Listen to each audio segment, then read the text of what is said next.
we are going to talk about division in an elementary school classroom.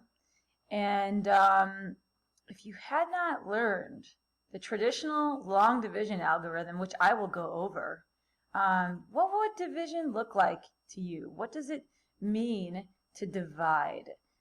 So what I am going to go over is a couple different ways to think about it, and some of it is met with controversy, and you'll see why. This is kind of the traditional. This looks a little different than what I've seen growing up with the 2 and 3 here, but the traditional model looks something like this. We'll do 941 divided by 7, and I'll walk through this. So this method, it works. It can be memorized. I don't know that it gives all of the conceptual understanding of dividing. It is a method, and it works. But let's do it together, and then we'll talk about it. All right, so this is how we write 941 divided by 7 with the quote-unquote traditional method. And, in some other countries, they do not write it this way. So for some of my students, it is a lesson learned here. But how do we do it? We do it piece by piece so that we're dealing with single digits mostly, okay? So we ask ourselves, how many times does 7 go into 9? 1 time. We put that 1 above the 9. It's important to keep it straight. Don't write the 1 off somewhere else. It has to go above the 9. So 1 times 7 is 7. Okay, subtract. 9 minus 7 is 2. And now the trick, you're going to bring down that 4, and it's going to be 24 now. How many times does 7 go into 24? 3. And we put that 3 above the 4. 3 times 7 is 21. Take away. Now, you put that there. That's kind of how this works. 24 minus 21 will give me 3, I hope. Now I bring down that 1. All right. How many times does 7 go into 31? I believe 4. I put the 4 above the 1. 4 times 7 is 28. And now I take away again, and I get 3 here. 21 take away, or 31 minus 28 is 3. And this is, if I were going into decimals, I would put a decimal here and I would continue and I'd bring down a 0. But we're just going to do division with remainders today. So this is my remainder, right? No 7s will fit into 3, and I'm not going to bring anything else down. So I have 134 remainder 3 for my final answer. Beautiful. Now I'm going to show you a different way.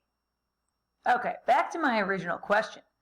Now, if I had not learned this, if nobody has taught me this at this point, and I'm a young student, how would division look to me? Now, I know multiplication. I can do that. So I'd be saying to myself, how many 7s can fit into 941? And I'm really thinking about 941 units. Well, I know I can fit 100. Might just guess and check here, okay? So I know I can fit 100 7s. 100 7s can fit. Well, what does that give me then? 100 times 7, I can multiply here, would be 700. Well, how many more are there? Subtract that, I'll get 241. And then I'm thinking to myself, well, how many 7s? I already have 100. How many more 7s? So how many 7s can fit into 241? All right, well, if I did 30 7s, 3 times 7 is 21, that would be 210. So 30 7s I can fit. 30 times 7 is 210. Now, they might guess a little bit less accurately and keep trying, and that's fine. So I know I've got 30 7s. Now I'm going to figure out how much left is there. 241, take away my 210, will get me 31.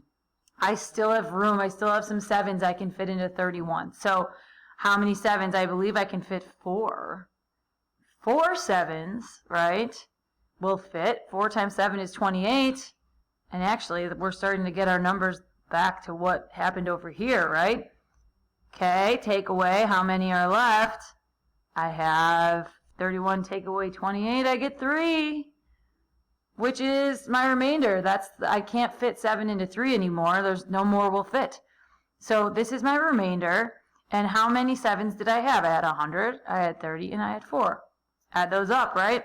134 with a remainder of 3. A little blurry there. Final answer, you get the same answer. So I'm going to call this repeated subtraction. You can call it what you want. But is there value here? I think there is some conceptual understanding that goes into this method. I do think that this is also a nice, neat method, and the benefits here are that we're working with these single digits, right? I don't have to make my brain do how many times does 7 go into 941. I'm just thinking how many times does 7 go into 9. Where over here, we are thinking kind of big picture, how many 7s will fit into 941? So I think this is a bit more conceptual. I think this is a nice method too.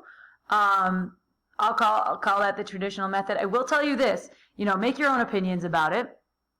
You might see this in a classroom today. I had a student that told me that she made it through all of school, and she never learned this. And eventually you're going to move on to calculators, and you could get away with never really learning this, right? But she said she just never got it. And then she said when I showed her this, she finally understood and she got this. But this never held. So maybe we do one more example. All right, we've got 6,092 divided by 381. Are you scared? Because I am. I saw this and I was very intimidated and I was not sure what to do. Okay, how would I do it?